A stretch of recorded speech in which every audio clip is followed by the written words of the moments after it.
Chapter 44, A History of Us, by Joy Hakim.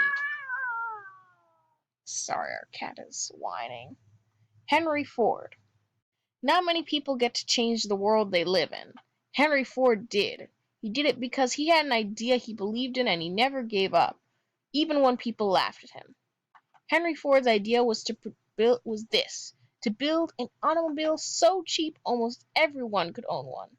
A car that could cost about the same as a horse and buggy. Ford said that store clerks, school teachers, carpenters, farmers, librarians, ordinary people would be able to buy his car. Now, to any reasonable person at the turn of the century, the idea that an inexpensive car seemed nonsense. Henry Ford went to J.P. Morgan's bank, the biggest bank in the nation, and asked to get a loan to get started. Those sensible bankers turned him down. Automobiles, they told him, were for rich people. Back then, cars were called horseless carriages. If you were wealthy and you liked new gadgets, you might own a Stanley steamer powered by a steam engine, or you might have an electric car powered by a battery. The trouble with the steam engine was that it sometimes blew up, and the trouble with the battery car was that it often needed recharging. Henry Ford was a tinkerer. He loved to design and make things. He believed he could design an inexpensive car powered by a liquid fuel. A farmer's son, he had energy to burn and a head filled with ideas.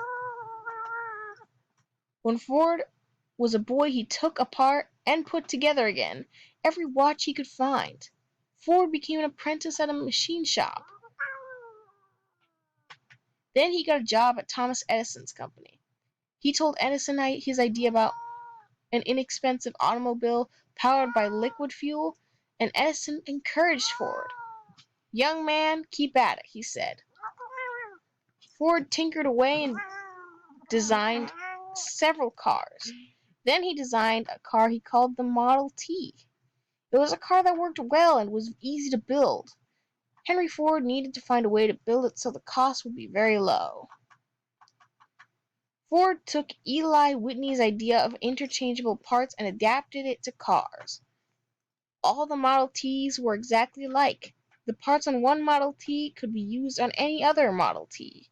Then Ford took the factory system and made it work better than it ever had worked before. An architect named Albert Kahn supplied many of the ideas for Ford's factory. In the old days, before modern factories. Hold on, my cat is falling. Alright, before modern factories.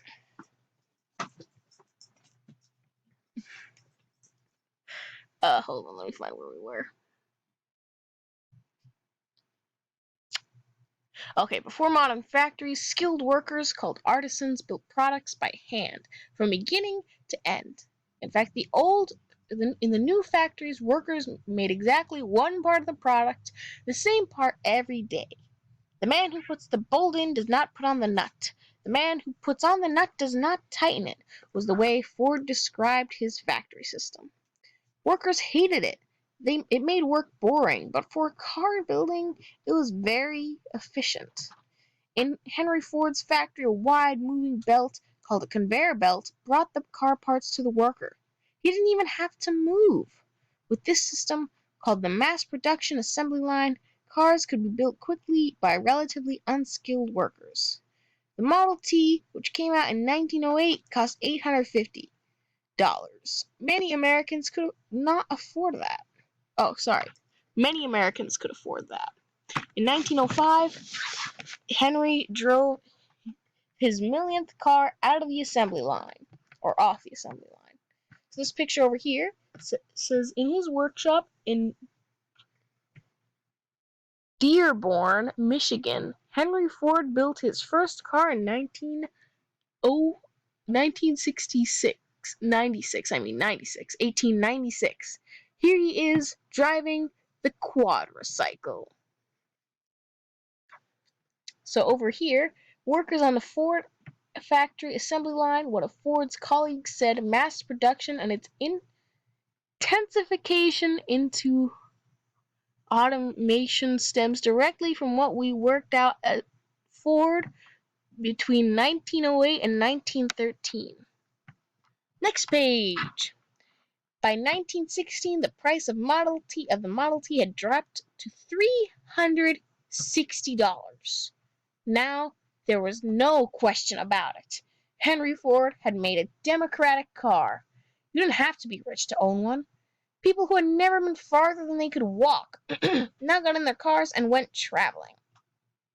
Henry Ford showed that making products for the average people was much more profitable than making products for rich people.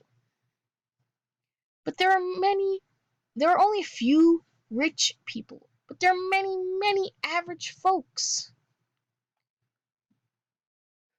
Ford's idea led to a building of American factories that were soon turning out washing machines, refrigerators, and other appliances at prices ordinary people could afford.